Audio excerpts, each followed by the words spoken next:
Welcome, everybody, to Huddle Up with Matias Bueno, episode 14. Today's guest is former Hec Creighton winner and University of Alberta running back, Ed Ilnicki. Ed, thanks so much for joining us today. Hey, thanks, Matias, for having me. Really excited for the conversation. Looking forward to it. Absolutely. And so, Ed, small town Alberta football player, grew up in the Spruce Grove area playing high school football and came from Wainwright, Alberta, very small town. What attracted you to the game of football, especially from being from such a small environment where football may not be as popular, or there may not be as many opportunities to play in a small town? Yeah, great question. It was partially from coming from a family, very hockey-oriented family to begin with. My cousins grew up playing that the whole time, and it was never something I really got into, never played any organized hockey.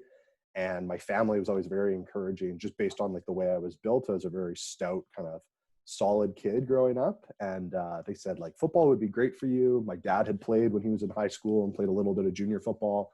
And it just wasn't an opportunity in the towns I grew up. I was born in Wainwright, which very small town at the time. I believe they are operating like at the high school level, but especially at like a younger age group, there wasn't the opportunity to play. And then moving to St. Paul, which again, small community, didn't have community football available when I was living there. And then when we moved to Spruce Grove, got in touch with a really great group of friends very early on that I was going to school with. And there's this tight community of them that were all involved in the game. And that just got me, it was kind of a way to meet a lot of new kids, get outside of I was a pretty quiet, shy kid when I was growing up, and getting outside of that bubble a little bit, getting to know a lot of the different athletes I was playing with, and growing in the game along with them all the way through. It was the perfect mix of an outlet of something that I was able to sink a lot of time into and be able to develop at and see my progress through. It was a good connection. My dad was a coach for me growing up in the community leagues, and just progressing through that, having this tight-knit group of friends was a big part of it. And I was lucky enough that a few of us were able to go on and play at the university level together. So that's kind of where it all started from. And then it got into high school, and it's like, man, there's like real opportunities to pursue this at the next level, right? And to potentially play at the university level or junior level or whatever it was. And just those kind of came knocking, and I said, well, let's just keep running with it and see where I can go from here. So you played running back. Did you always play running back from the start? Or was that kind of the position that you were slotted into, or were you more of a multi-positioned player from the beginning because of having that athletic background within your family? Yeah, I was. I think I played mostly offensive and defensive line my first year or two, just based on my size. Was one of the bigger kids there, and then there was in my second year playing, so we were like 10, 11 years old. Got the opportunity to carry the ball a little bit. Coaches said, you actually have pretty good feet and that sort of thing, and that just developed year over year over year into playing like a bit of fullback and a little bit of running back and bantam, which would be like 12 years old, 13 years old. And then we were lucky enough, we had a really good team come together, and we progressed all the way, like won a provincial championship together in Alberta.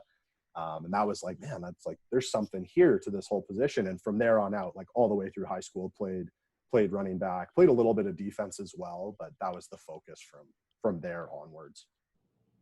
Did you find that running back was the position that you found the most fun, or was there other positions when you grew up that you had your eye on because of the way in which you observed it from being on the offensive side of the ball? That's a good one. You know what? I didn't really have anything else in mind. I think I was really open to, as a kid, I don't remember ever sitting down and saying like, there's a position on the field I really want to play. It was mostly like, where's a position that I'm going to get a chance to be on the field as much as possible and just get the opportunity to play and develop, and just kind of fit into it, and was like, okay, I have a knack for this, and kept going with it. I think I always was attracted to the defensive side of the ball as well, but my dad was coaching the defense. He was their defensive coordinator when I was playing in that community level. And I think there was a nice separation there where we were able to still have a tight relationship, but I wasn't playing directly for him.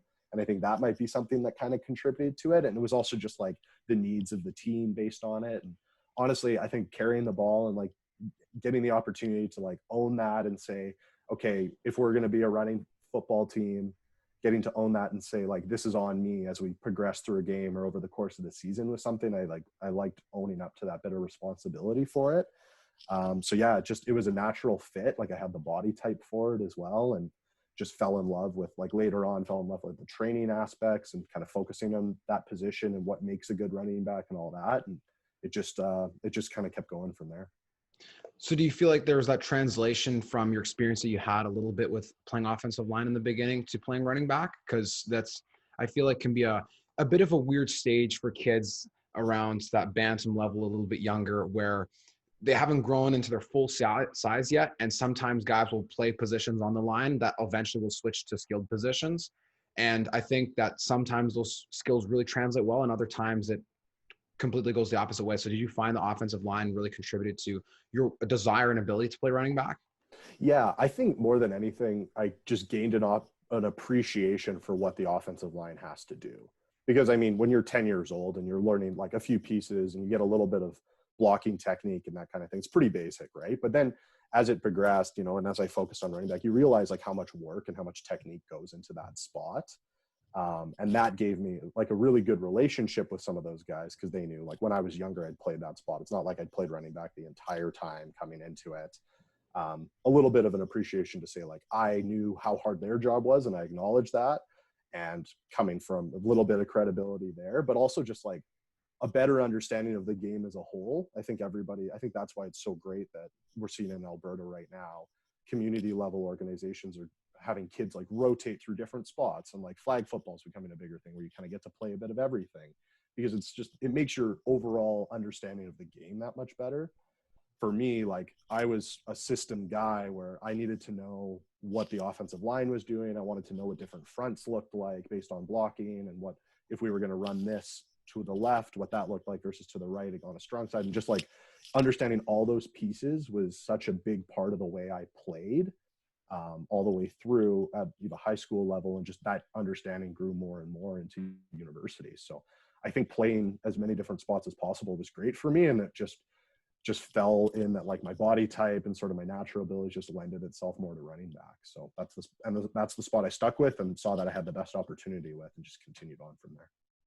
You talked about having that tight-knit core that translated and followed you into high school, where you guys were able to have success and realize that there was a real opportunity to have a run at provincial championships and to be able to compete at a higher level. Where was the time, or when was the time during your high school career that you really believed that there was enough momentum to be able to go to play university? Was there a specific year or season with your group of guys that you found, okay, this is now where we can hit it and make it to the next level? Yeah, that's a good question. We brought together, like, I think coming out of that team that won provincial championship in bantam, we were all pretty confident. It's like, okay, we're a good group of, we're a good team. We've got good coaching around us. So if we just stick with that for a while, we'll be in a good spot. I think the university part of it came into play, I think, after my second year or first year of playing high school football. So like going into my grade 11 year of it, the coaches there's a scout from Queen's University that often came out to Alberta. They'd had some success with Alberta kids coming out to play there. And Queen's, being quite an academic school, that was one of their big things. It's like, if you have the marks for it and you're a good football player, like, we're really interested. And there was a group of us that was, we were an academically inclined group overall. So there's a group of, I don't know, a dozen of us that sat down and had that meeting with that scouting coach and those conversations. And you're like, man, there's something to this. It's a little bit more real. And then from there onward, so that's like, you're 16 years old, 15 years old, and you're starting to have these conversations about understanding. It's like, not so much like heavy recruiting, but like, there's options out there. And that's when you start to talk to my parents a little bit more and say, like, this is something I want to, see if the shot comes up. I want to give it a go for sure, and want to take full advantage of that. So that's where it kind of turned into that real thing. But up until that point, I was like, yeah, I'll play high school football, and it's like, that'll be kind of it from there, and then move on to whatever's next for me in life. So I was lucky to continue having that opportunity, especially like from a healthiness standpoint.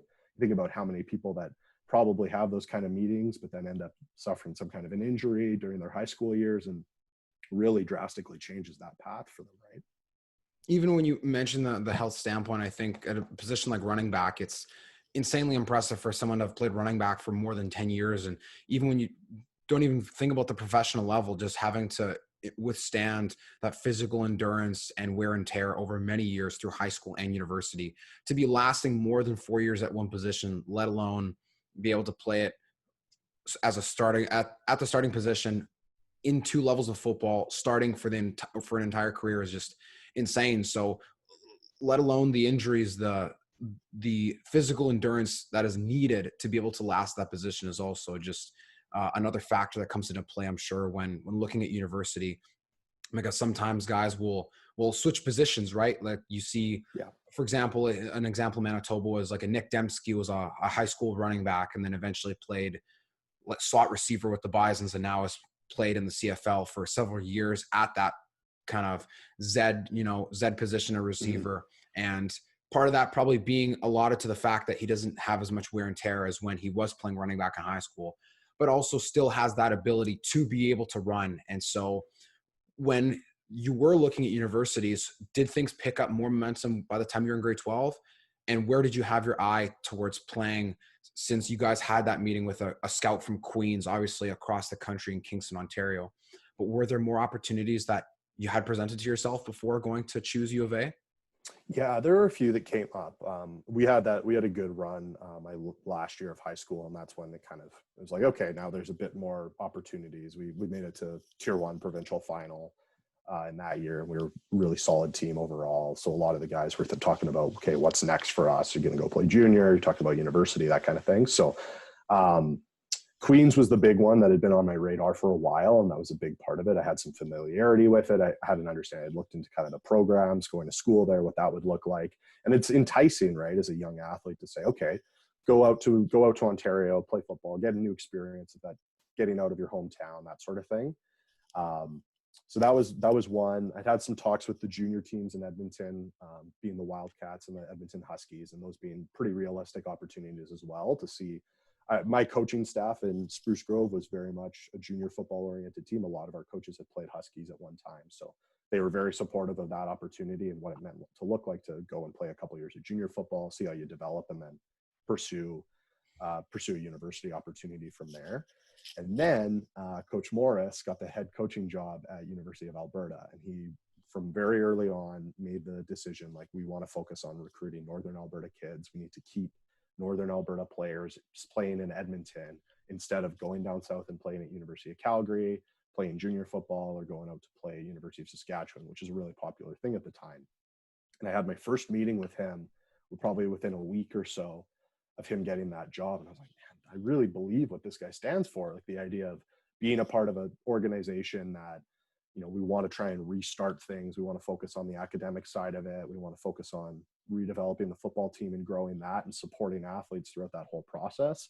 And I think part of, like, the way Coach Morris's leadership, what he was presenting, the opportunity to play football right away was really big for me. A lot of kids come out of high school, and it's the opportunity to play and start right away out of high school is not very realistic at the university level, especially in Canada West. But I knew, it was like, there's a chance this could happen, like, this could work out. And Morris was confident in saying, like, I think Ed's ready to play at that level now if he wants to. So that was really encouraging. And then it's like, start to look at, like, the financial considerations of, like, staying home, what that means for taking out student loans or whatever it is, even with scholarship money, like traveling back and forth, being closer to home, all those things started to pile up. I talked to a few other schools as well, like University of Saskatchewan a little bit, Bishops, which is in Lennoxville, was still playing in the Quebec League at the time. Those were a couple, but it really kind of came down to Queens and U of A, coming from an academic family and saying, like, okay, these are the two realistic ones, and then working through what I was most comfortable with, right? And kind of came down to, like, I want to be able to play right away, and I don't know if I'm going to get that opportunity at Queens, but I'm pretty confident I'm going to be able to do it at U of A. And you talk about the importance of academics, and especially with that transition when Coach Morris first got the position as the head coach at the University of Alberta. And oftentimes, one thing that people undermine or forget about the Canada West in university football is that it is the toughest division to play in. It's so competitive, and there's so many people that play in that division that are very evenly matched, especially with teams. And you see the difference in records at times. And on paper, people will say, oh, U of A is not a good team, or University of Calgary is untouchable, or Manitoba, Saskatchewan, whatever. But the truth of the matter is that it's so difficult to win football games that having to recruit guys from the local area is difficult when there's a lot of pull in other provinces. Mm-hmm.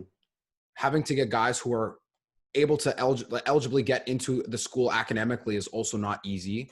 And then also making sure that they can combine those two things and be able to gel with the rest of the team is the third toughest factor on top of all the others. So that first year at U of A, what was the best thing about the experience, and what was the biggest lesson, or maybe the biggest challenge that you learned to grow from through that first year playing with the Golden Bears? Yeah, good question. So 2013 was my first year playing for Bears, our 0-8 season. And it was, yeah, I think the best thing about it was seeing like how young of a team we could put on the field, and young from the sense of age, but also from the sense of like experience as starters. We had a group that was like, I can't remember on offense, but it was like 9 of 12 first year starters on that team. Like we put out on the field as a group that year. It's like, okay, like we can go out and play in some competitive. We had a couple games where we got thrashed, but like we put out some competitive matchups throughout that entire season. It's like, okay, sweet. Like we have the pieces there. We just need to refine it a little bit and get a little bit better. But it was also like on the flip side, it was like, man, this is going to be hard. Like you can't just show up with one good recruiting class and have like a solid off season together and like a solid training camp. Like it takes to build the success that some teams have had. It's like there's a culture piece to that. There is there's a buy-in. There's like you said, there's teammates coming together and gelling in the right way together. Just seeing like how many more pieces there were to that, and then like little things like how do you approach game day? What do you have to do differently? How do you change little factors about that throughout the course of the season?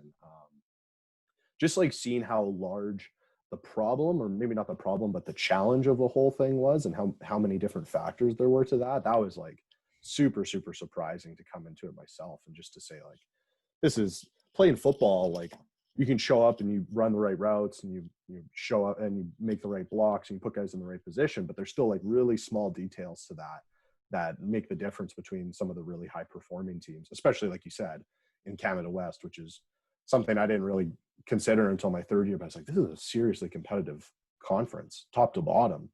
Like it's not, there are teams that can go 8-0 through the course of the season in Canada West, but you look at it, especially like how the season went down last year in Canada West, like there's matchups where some teams will go to overtime and then 2 weeks later, it's like the same team will blow out the other one, or somebody will show up on the road and just kick somebody. It's like, it's unbelievable. And it's something that I just haven't seen across the other conferences as long as I've been paying attention to it. So it makes all those small details and those like small pieces of preparation that go into it that much more important.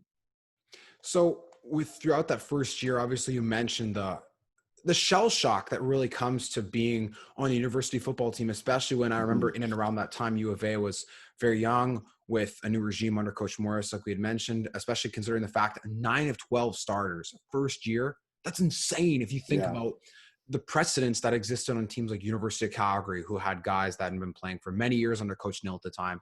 The University of Manitoba were very, very seasoned veterans, or had many seasoned veterans by the 2012, 2013, 2014 season, carrying over from the Vancouver Island Raiders as well.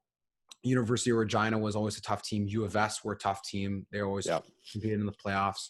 UBC had just started to come out of their shell in that 2014, 2015 range, especially when they went on to go in the Vanier. So there really wasn't any sisters of the poor, I guess, for lack of a better term, in terms of the ease of winning. And even you guys, having been a team that finished 0-8 for a few years, still had competitive games. And it wasn't just, you weren't rolling over and dying. Now, obviously, again, there were some of those, games where you play like a UFC and you get thrashed, or there were some bad ones in there too. Yeah, like, there's a couple like 80-0 games and you're like, oh man, like you don't want to wear your gear on the Monday morning. You're a little bit like trying to like keep your head covered and stuff walking around campus. You're like, and I mean, you're on a big campus and it's not like everybody watched the game or something, but it's just a little bit like, damn, like we didn't quite do what we really wanted to on that one. But it's just part of the learning process, right? You just pick up, keep growing with it, take those lumps and say, okay, watch the film.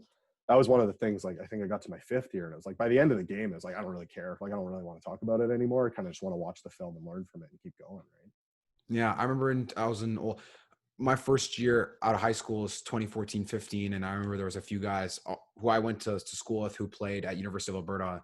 Samson Abbott, who's the defensive lineman, went to U of A and told me about the experience that happened with playing University of Calgary in the 71-3, but then Yep. it ended up being reversed for academic ineligibility and counted as a win. And I was like, a win's a win, but I mean, like, I can't imagine the kind of dual frustration and elation and joy on both sides where one team wins on the scoreboard and then it counts as a loss and the other team loses embarrassingly and it still counts as a win. Like, what? I can't imagine the mixed emotions that went through those first years with really going through the growing pains of gelling as a team. And when did you feel that there was a time? When was a time during your career with U of A when you really felt that you guys were starting to hit the ground at 100 miles an hour and really start to come together as a team? Because it wasn't all losing all the time. No, we mixed in a couple wins. I think my second year, so 2014, and then 2015, we started the year with 2 wins, and we had one kind of a thriller. Played Saskatchewan at home. It's like second game of the year, and I think we won. We were down by like 20 at halftime and came back and won that game and stuff. And I think that one was a bit of a turning point. The season of 2015 and 2016, those didn't work out the way we wanted them to. We didn't get the number of wins we wanted to, but I think it was like at that point we saw, like, especially with young talent, we had a first year starting quarterback starting again in 2015 and said, like, oh man, like we've, even with, a few things that people normally wouldn't say, oh, that's a winning formula right there. Like putting enough of those pieces together over the course, we didn't have it consistently down. We weren't able to do it week in, week out. That was a huge turning point in how we looked at like on the field product. And I think especially when saw our defenses, I think there were some games as well where you start to see both offense and defense contribute equally or cover for each other when things aren't going right. Like when a defense is able to put a couple like 2 and outs together in a row in a space that your offense really needs to get the ball back, stuff like that, when you can see it. And then you can see it on offense, you put a long drive together. A few of those just flashes of it, again, lacked the consistency that we needed. But that was kind of around that third year for me where it was like, okay, like we're starting to get things in the right zone a little bit. We're starting to figure things out a little bit more. I think along with that came like the training side of it and then like the academic side of it. I know that was such a big focus. Coach Morris was a principal coming into the job. So putting everybody in a position to be academically successful was so important. It was something I took a lot of pride in as a captain on the team as well. And saying like, we need to take care of this. We need to make sure that our players understand the importance of it. U of A is like, it's a great school, but it's really competitive. And so if you're not able to perform at the academic levels that you need to, it may not mean, it's not like you're automatically going to get booted out of school, but it makes the whole football experience that much more difficult when you're facing those challenges. So trying to support that as leaders. So again, you're talking about captains looking at trying to be tutors a little bit, trying to be like academic advisors, trying to give other athletes ideas about what classes to take, trying to do things right in the community. Like all those pieces started to build in kind of that second, third year after we had a bit of a foundation. And we were doing all those things really well. And then I kind of just said, like, the football's going to come. It's going to hit that corner. It's going to turn over a little bit more. And I think we finally saw that, like going into my 5th season, 2017. And then the last couple of years that the Bears have had, putting a few more pieces of success together last year was really good to watch them finish 4-4, get to the playoffs, play some pretty competitive games throughout the year. And it's unfortunate the circumstances that aren't going to lead to that. But now looking at the program, it's like, I know the academics are taken care of for all those athletes that are going to get to pursue whatever that means for them beyond football. And I think the football's going to take care of itself as it continues on. And being a captain on the team, especially at such an academically, Did I lose you? Pardon? Nope, we're good. Okay. No worries. All right. So being at an academically prestigious school like a University of Alberta with the expectations for what needs to happen in the classroom in order to succeed on the field, did you find that you were able to still really enjoy your first several years at U of A, considering the fact that maybe there wasn't that team success on the field in football, but in the classroom and in the community, you guys were able to really bring together a lot of great things? Yeah, I think that was part of the thing that attracted me to getting started at U of A in general. It's like, I knew it wasn't going to be just football. I knew Coach Morris's approach wasn't going to be 100% football all the time. And so that made it a lot easier to see, like, yeah, we took some lumps out on the field, but there's more to this whole experience for our athletes than just how many wins and losses you put up each season. So like getting settled into school, going into school, and like I had kind of an idea of what I wanted to take and study, but I wasn't 100% sure about it. And just getting to see that develop and be like, oh yeah, like I'm enjoying these classes, I'm enjoying what I'm learning, I'm in an environment where the team's supporting me, and I have like a good group of friends that kind of have my back throughout the whole thing. And then getting to be involved in the community and seeing those sides of it. U of A's got a good track record for a group of student athletes across all the teams that try and stay committed and contributing as we can, you know, with busy schedules, getting out in the community, doing those small things that kind of support that overall sports community and that landscape in Edmonton. And just seeing like all the different pieces of it my first couple of years was like, man, I'm really glad I decided to stay home and get to experience this, because it's cool to go back and say, this is kind of the environment I grew up in a little bit, and get to contribute to that and make it better for future athletes down the road, or everybody that's a part of that community of sport.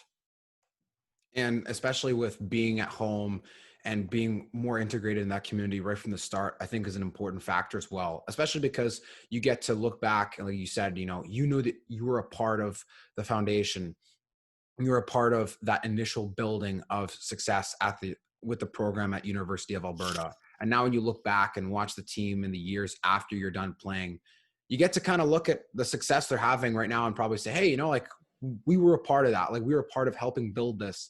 And none of this was possible, or none of this was here before when people were watching. And now that we're seeing it grow, and having wins against the University of Calgary and really making a rivalry meaningful within Alberta or against other teams like Saskatchewan is something that we didn't see before. And now we see as a byproduct of all the successes that we were having in all the other facets of our program, rather than just putting the best athletes on the field and leaving it at that.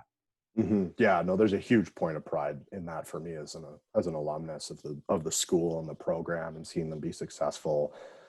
Just to see, like, I remember my first year, I think going into it's like we had this off season previously that Coach Morris took over, so kind of 2012 into 2013. It's like a lot of guys in academic trouble, right? Like a huge chunk of the team was at risk of flunking out of school. And then to see now, it's like U of A had, I think last year had like 20 plus academic All-Canadians, which is like a huge number for a football team in Canada. I don't know the numbers. I've always tried to like track them down a little bit and see where they come in, but it's like I don't think there's a lot of football teams that put out that many academic All-Canadians. And that's something that, again, is like a testament to working hard in like a tough academic environment, but having the right supports in place as the team. And happy to see that build, happy to see the football part of it as well, because I know there's so many good people involved with the program, not just the athletes, training staff, coaching staff that put in so many hours. Like I'm very happy to see them be rewarded, but as long as like that academic piece and that community piece is taken care of for the program, it's like I'm always going to be proud of that. The team could go 0-8 year after year, and I'd be like, that kind of hurts a little bit to see that, but that academic stuff is just, and the community stuff, so much more important for me as an alumnus to say, like, that's what I'm proud of. That's what I'm proud we were able to help create and foster and see it continue onward from here.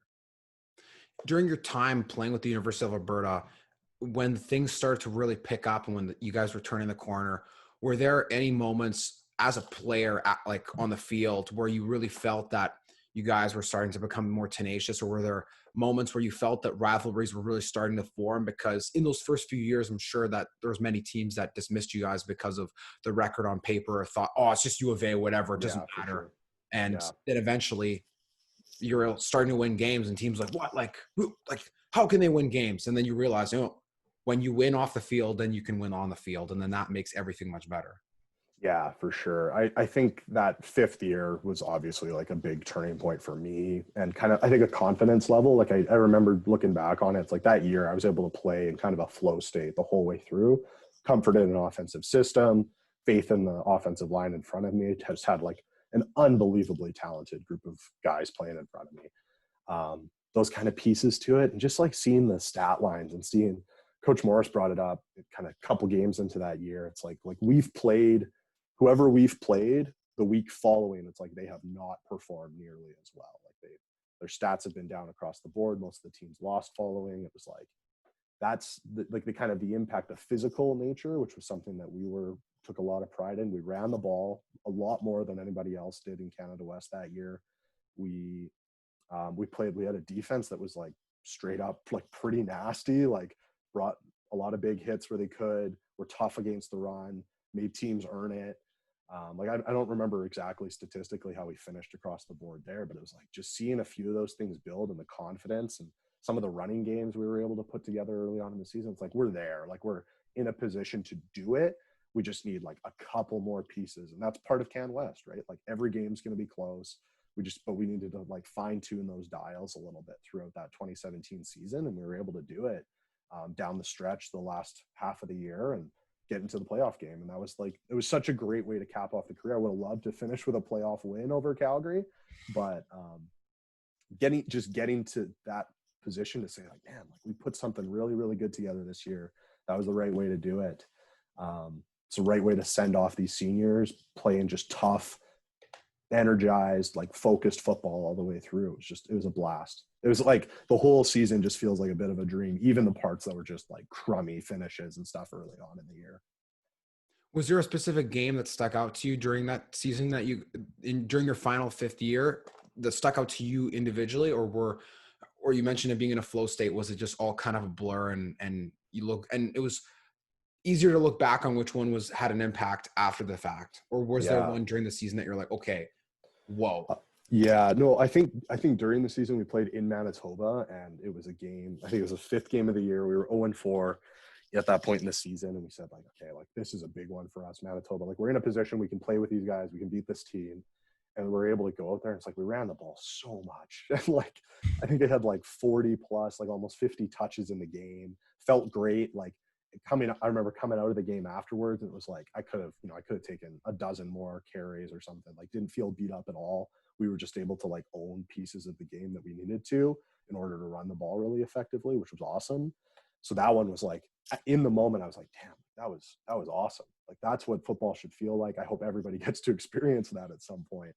And then looking back on it, reflecting on it, the game before we played UBC at home, and we lost the game by, I don't remember what the score was, like 20 or something. And it's like I remember talking to Coach Morris after the game. So we're 0-4 halfway through the season. We're trying to put something really, really good together. And I go into the office with him, and I start talking about like what can we do better? What can we contribute more as a team? You know, what are we missing? What parts do we have to put more into it? And this is like an hour off the field, not even. Like I've showered, come out, have a conversation with him. And I remember just like bawling my eyes out, like so emotionally invested, and just feeling like we just haven't done it yet. Like, what are we missing? What more can I do? What more do I have to bring to the table as a player? And looking back, like the stat line I put, it was like I ran for like 200 yards and 3 touchdowns or something like that. And it's like, you're still like, I feel like that's what student athletes should feel like at coming out of the game. It's like, it doesn't matter what your contribution individually looked like on the field or on the court or whatever sport you're playing in, but being able, like that emotionally invested, that you come out of it and you're sitting there talking about your team and saying, what more can I do for my teammates? And that was like, it's just such a lesson in like what it meant to me, right? To say I was so broken up about how we were still performing as a team, despite putting out one of like the best games I had ever played in football, and still like so invested and so shook up about the whole experience. It's just like thinking about it now, a couple of years later, it's like, man, I cared so deeply about that team and that locker room. It's unbelievable. And I just hope that's something that everybody gets to experience throughout sport. But that game specifically, like that moment felt like such a turning point for me. And it's kind of a little bit of a movie moment, like a really great narrative to it. But like thinking about it now, it's like that was such a transition point. And especially at a position like running back, when you look at, for example, in the NFL, Saquon Barkley, right? Picked very high, and people look at him and say, you know, he's a generational running back, like once in a generation. Is an amazing talent. But the amount of wins that he contributes to the Giants seasons year in, year out is very minimal because of being limited at a position like running back. And I'm sure that, you know, that goes across the board for every person that's playing running back. Football is a team game. Even when you are a Hec Creighton winner, when you are an MVP, when you are whatever it is, yeah, everyone else still has to contribute in order for there to be more team success. You can't just, oh, Ed's on the team. Oh, it's all good, guys. We're going 8. No worries. Like, there's so much more to that. And I think that the way it speaks to your character about how much you were invested, considering the fact that you had an outstanding game, 200 yards and three touchdowns on the ground is an amazing stat line, you know, and to still lose by such a significant margin, like 20 points, that's 3 scores, like not close. Yeah. And to still feel like, you know, like there's still more that needs to be done. Like, how can I do any more? Like, if you do any more at that point, like, you know, you may go to the CFL the next year and just, you know, skip the draft, because that's crazy to be putting up that stat line and still feel like there needs to be more that you can do for the team to succeed. So at a position like running back, did you feel that there was more of those moments of frustration where you knew that even if you gave everything you got, the team still needed to be lifted up by everyone else? Or what was the hardest thing about being in the position that you were? That sounds like, you know, it was one snapshot in time of emotional frustration from not seeing the team succeed, but were there more moments where you felt, okay, you know, like it's tough because there's only so much more you can do. And how did you handle being in the position you were, where you were finding individual success, but the team still hadn't caught up, or not everyone was on the same page yet? Yeah, that's a good question. I think for me, and this goes back to like having a successful season as a running back is all about like your offensive line and your team overall putting you in a good position. So I think those are things that you really like. A really great running back season, in my opinion, is a credit to an offense as a whole, an offensive line, receivers that are working their tails off to block, run effective routes, that sort of thing. Like, I think that season contributed overall for me. It was like we had threats in the right places, receivers. We had a quarterback who could throw the ball. We had an offensive line who could just dominate people up front. I think the most emotionally frustrating thing for me about playing running back is that even when all the pieces are put in place for you, even when like the line, like the matchups are perfect, you can see it ahead of time. You get the most time like looking at a scan or a read going into a carry. Even when those things are perfect, there's still a part of it that you own up that's like on you yourself, and then you mess up something. Those were probably the most emotionally frustrating. Like I can go back and think about, man, all the blocks were in the right place, but I just made like one wrong decision or like one slight hesitation or something, and the play blew up. And that was like our one chance that could have been like a huge play for us as a team. I think those are ones that are like also emotionally frustrating when you think about it. It's like, even when you have a great game and you have, you know, 25 really great carries, there's like 26 and 27 could have been like really, really good too, but you just like some slight misstep or something like that. And it can be anything else too. It could be somebody like slipping on a block or something, or somebody just being slightly out of position or miscommunication. And it happens at every position. But I think like it just comes back to like running back is a great testament to like what a team environment football is, because it's so hard. You can have like moments of individual greatness at that spot, like broken tackles, individual effort, stuff like that. But a lot of the really, really big plays come down to like, from that position specifically, come down to like really great effort from everybody else. So then it's like, it's a great reminder of like how invested you have to be in everybody's growth and making sure they're being successful and put in the right spots as well, for you to have individual success, or for myself to go forward and do well. That's kind of a roundabout answer to what you were asking, but I think like that just contributes overall to like understanding what leadership looks like for running back specifically, because you have so much invested in what everybody else is doing in order for you to be able to go out and do your job and have success at it. In the last episode, in one of the last episodes I had, where I had the opportunity to interview Coach Tom Higgins, he talked about when he was working in Edmonton with the Eskimos. He talked about what professionalism you need as a professional athlete in the CFL and as a university player. Talked about the position of running back and receiver in skill positions on offense. You know, when you score a touchdown, you know, don't beat your chest and point at yourself and say, everyone look at me, you know, like go hug your teammates, go celebrate with them, because they're a part of your success in scoring a touchdown. And I really think that ties into what you're saying with being a running back.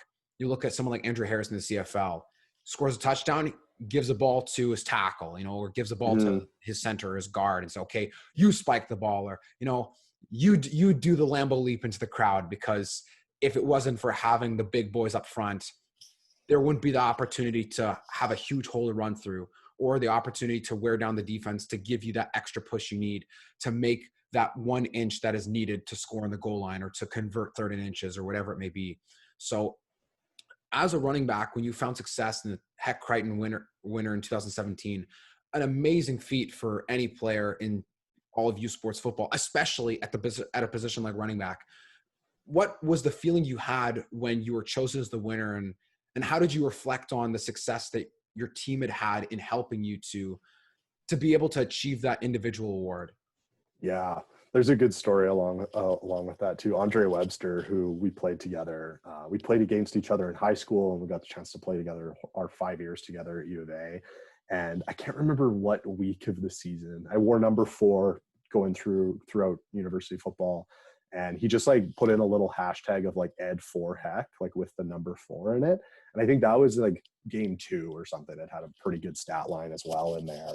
And it's just like seeing, like when it comes from your teammates first saying it's like, you can do this, like the season you're putting together and stuff, like we have your back on this. And like the whole room, and I'm not super into like the idea of all the attention being drawn on myself, especially in like a football meeting room. Like the last thing I want to do is get singled out on film. But having like knowing my teammates were like super supportive of this and like had faith in me to like go out and do my job. And I think it really lended itself to like confidence that I was able to play with throughout the year, which is a huge factor in having a really good season, like the one we were able to put together in 2017. And then just like think the moment afterwards of like, man, like the first thing I wanted to do when I found out I was getting that award was like, so many people contributed to this, right? Like Coach Morris having my back throughout the whole thing, my offensive line, my teammates. It was like, and trying to just like run through a list of like, so grateful for the opportunity just to like be up on that stage and then to hear your name called and say like, man, like there's so many pieces to this whole thing that I want to be really, that I'm so grateful for. But it's also just like a moment of, I've heard in the past that a lot of award winners find out ahead of time that they're going to win, and then they keep it under wraps so they can like write a speech and stuff going into it. That didn't happen for me. Coach Morris didn't tell me ahead of time that was going to happen. So I didn't have anything, like I didn't have a chance to write anything down. So I was just thinking in my head, like sitting there at dinner, I was like, okay, if I win, and like, you don't want to assume too much because you don't know for sure. You don't want to jinx it. It's like, if I win, like, what do I want to say? Who do I want to thank? It's like, it just comes back to like the people that contributed to it. Right. And like getting to recognize that. And that, again, like it's the ultimate team sport, and to do it at a position like running back, you see it across tons of different levels of football in the NCAA. Like running backs can have individually great seasons, but it's often because they're part of really, really strong teams as a whole, and they might not always get the same recognition. So to get to do it for us and to say like, had an outstanding season running the football, it's like, that was just an awesome way to like cap off the whole 5 years, everything I'd put into the program, everything we built as like a captain's group and leadership group throughout those 5 years. And just say like, I just hope this is something that gives the team a bit of momentum, people pay attention to, whether it helps in like recruiting, all sorts of things. It was perfect moment of elation there. And after a moment like that, especially being a part of U of A and seeing and coming from the depths of the Canada West standings to rise, to be able to go to the playoff game against provincial rivals, the Calgary Dinos, Yeah. and be able to win the Hec Creighton and be able to have your teammates have your back, huge at running back. Was there a moment during your university career where you looked at playing professional football or considered playing professional football, or how did the scope of that next level manifest for you in terms of your thoughts, the planning that you maybe would have had, or how it ended up turning out and how you look back on that transition? Yeah. I remember going into my first year, people saying, oh, like you're going to play university, so does that mean the next step is playing CFL football? And I said, like, not really. Like, haven't really thought about it that much. And then again, like we were in a locker room where Morris was very focused on like the academic side of it. And that was kind of always the plan. I was like, I'm going to play football. I'm going to enjoy it, but I'm going to get school figured out and taken care of and then move on from there. And then going post 4th year, and it's like talking to coach and hearing like, yeah, you have an opportunity to go play. You're like, there's a good chance you have an opportunity to play in the CFL from here on out. It's like, well, I got to try it, like, so kind of around that year 3, 4, it's like, I got to give this a shot. I have to take advantage of that opportunity because so few people get that put in front of them, right? Like 99% of U sports athletes are never going to get a chance to play CFL, let alone get a draft pick, go to a couple training camps, have a realistic opportunity, right? So I just said, like, I'm going to jump into this full board. And I remember like kind of being torn a little bit too, of like, we had got to the end of my 4th year and we hadn't put the things together on the field that I wanted to at the end of it, and just being like really emotional about if this is it for me at the university level. And like, I just go on here to play professionally and that's kind of it. Like, I don't know if I'm going to be satisfied with that. So it was kind of nice to go to a training camp in Ottawa, learn a lot from it in 2017, and come back that fall and play one more year at U of A and finish things off in a way that felt a bit more satisfying for me as well. So yeah, it was not on my radar going into the whole experience, but then just over the couple of years, I was like, there might be something here. And seeing some other Canadian running backs, like seeing Andrew Harris, like you mentioned, have the success that he did, seeing like John Cornish growing up playing for Calgary, seeing a few Canadian running backs, it's like, okay, there's something there if it comes up. But I wasn't super focused on it. But I was lucky enough to be healthy and have good enough seasons put together and play a bit of film and show what I could do on special teams, that kind of thing, to say, okay, like, this is something I'm going to take a run at. So now you reflect on all of this after having transitioned out of football, and you had a year of rugby down in Victoria, and now are situated into the post football life and post football playing life. That is, how do you reflect back on the main things that you learned from the position you played, from the team that you were on, and how you try to translate that into the next chapter in your life, knowing that there isn't playing football as an athlete on the table, but there still are valuable lessons and things that you learned from being on U of A, from playing high school, and from being a rugby athlete for a year down in Victoria. How do you translate that into what you want to do next? Yeah, I mean, I think there's going to be a lot of lessons that pop up from here on out where I'm like, oh man, that really reminds me of back when I was playing sports. And that was, or this interaction, like, I think those kind of flashes will show up. I just think that's something that those little memories that are kind of hidden away, they'll probably surface at some point, which will be I'm really excited for that. Honestly, I think it's going to be a cool way to reflect on it overall. For me, it's like I learned so much about teamwork and like what it means to be a good teammate, and from that, what it means to like be a good leader, whether it be like that idea of service leadership, where like your number one priority as a leader is figuring out how you can help the people around you. I think that's so important, and something that sports does such a good job of teaching, especially a game like football, like we've talked about. Like, it's so much dependent on 12 individual athletes putting the right things together in order for the group as a whole to be successful. And not everybody gets recognition for that on any given play.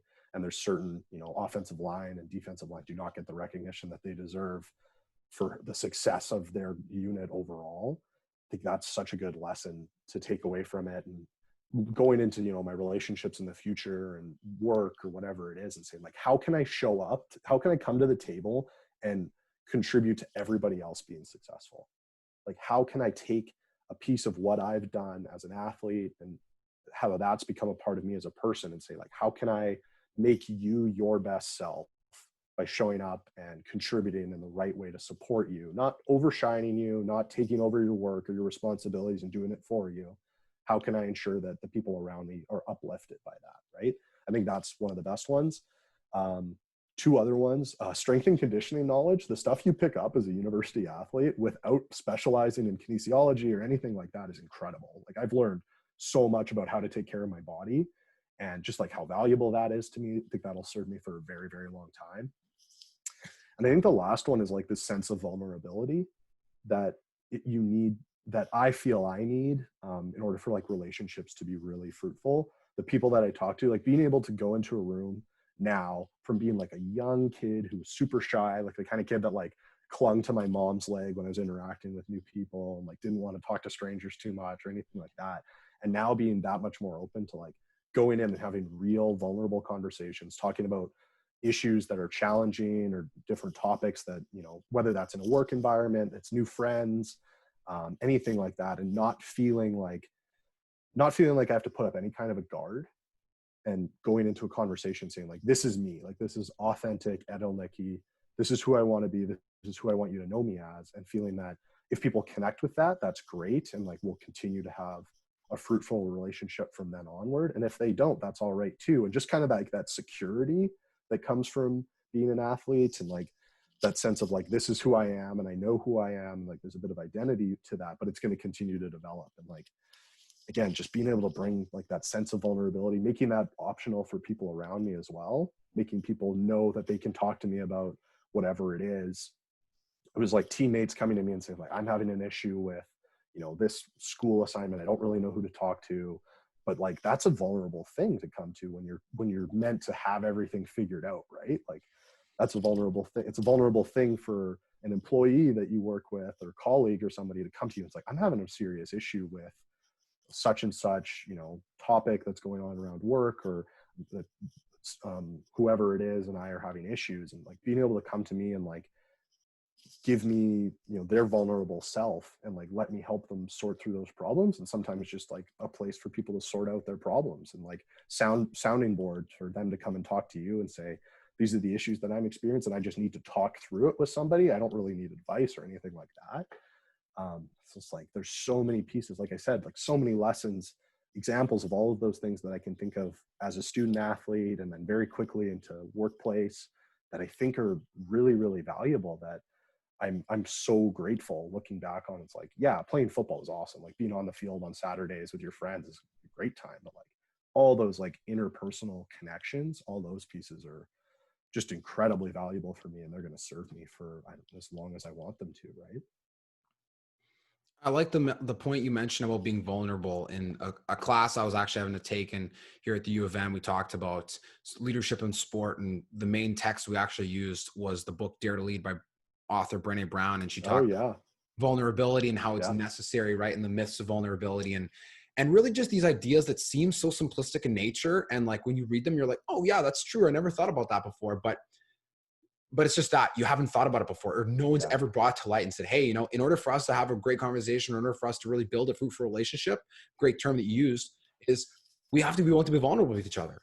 On Mm-hmm. the football field, you have to be vulnerable. It's an emotional game. You know, For sure. you have to understand that you are going to get exposed one way or another, and you have to learn how to acknowledge that and deal with it. And I think one of the difficult things that players struggle with, especially through the many teams that I played for during my career, was seeing people not willing to be vulnerable, and the consequences that that had on the way that they handled issues that they faced. Whether it be when I was at University of Calgary, how many people's careers I saw go to the grave, knowing that that year of not playing was enough to end it for someone. Mm-hmm. Seeing someone give up on football, or seeing someone be done with the sport as a result of having faced a significant challenge was disheartening to see, because there were so many more talented athletes that you never see, that are always in the shadows because of that being vulnerable, right? There's a chance that you're not going to be as good as you think, or there's a chance that you're going to have to show that you can make mistakes on a level that will not allow you to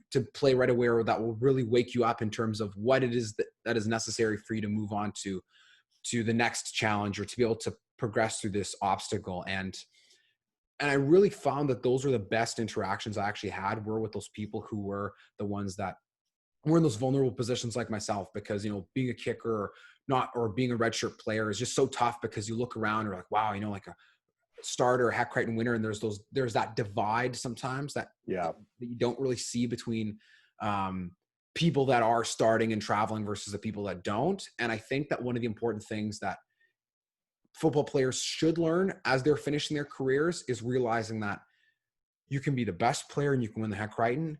You can be the guy that never saw the field and nobody ever heard of and just unknown.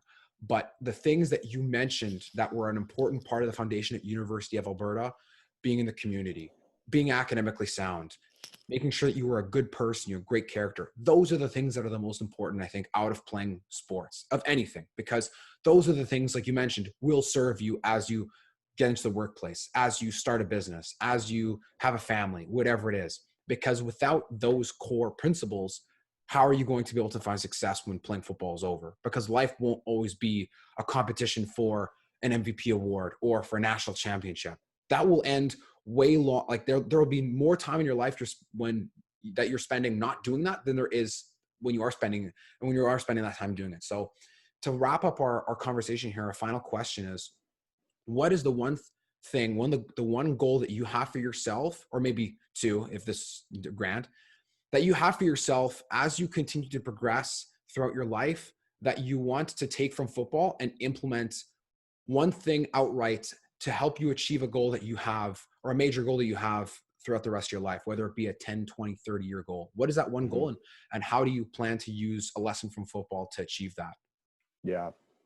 Yeah, I'll use one that I think translates really well from football to workplace. And I've become very much like a technologist and understanding, how is technology going to rapidly change how we do everything, right? We're talking on Zoom right now, recording a podcast, when 10 months ago, it's like this would not have been the norm at all, right? And you think about how can we, in football, how often do you have to make adjustments on a play that you've run, dozens of times, maybe hundreds, depending on how long you've been in an offensive system. And then something comes up in a game. It's like, okay, we're going to make a very small tweak to this. We're going to run it like this, something you've not practiced. How quickly can you learn and unlearn throughout that experience, right? How quickly can you say, okay, I know, it's like standard kind of stretch play. We're going to make one small adjustment. How easily and how quickly can I make those adjustments to be successful? And then from there, into life, it's like, how quickly can I learn and unlearn the right way to do things, or what is the best way to do things right now? How can I quickly learn and unlearn? How's the best way to interact with my friends and family? How's the best way to, as expectations shift like across society about, what we consider moral obligations or whatever, how quickly can I learn and unlearn what's the appropriate way to act in an environment? How quickly can I learn and unlearn about something that's new to me?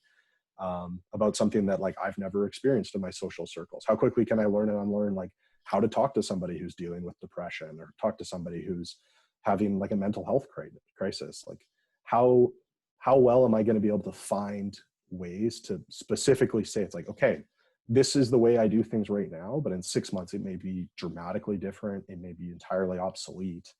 And I think that's something that we're all going to get a lot better at. But I think that for me personally, and what, the person I want to be and the way I want to care about my friends and family going forward, that's something that's going to be really, really important for me for the long haul, for sure. And I couldn't have said it better myself. And I like the way you wrapped it up, and especially mentioned that we're living in an ever-changing society, especially the way that humans adjust Mm-hmm. is such a great skill, I think, that people underestimate, and it's so important for us to continue, right? COVID hits. Okay, well, how are we going to keep playing professional sports? Okay, we got to do this, that, and the other.